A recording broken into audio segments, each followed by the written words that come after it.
面对全世界的气候变化，各国咧推升绿能并降低碳的排放量。台南市长会特嘛积极伫咧再生能源的部分来大力推动，并伫咧2019年来启动阳光电城2.0的计划，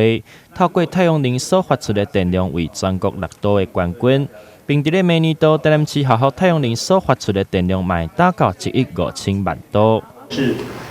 这个所谓节能减碳那个再生能源，那另外还有怎么透过这个我们个人的一个日常生活呢，来这个减少碳的排放量。那碳排放这个大家最近在媒体上也看到一些新闻事实上很多科技业的一个龙头，比如说像我们熟悉的那个苹果或是微软其实他们都是带头。那么他们的工厂未来，他们的公司生产产品未来呢，所谓跟他们合作的厂商，如果能够做到这个零碳排放的话，他们才是他们主要的合作伙伴。所以大家在努力那么营造一个一起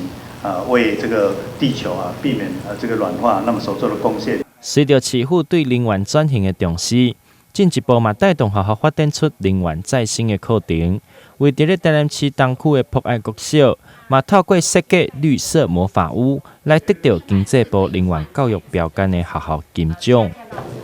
小朋友保护小朋友的那个一般的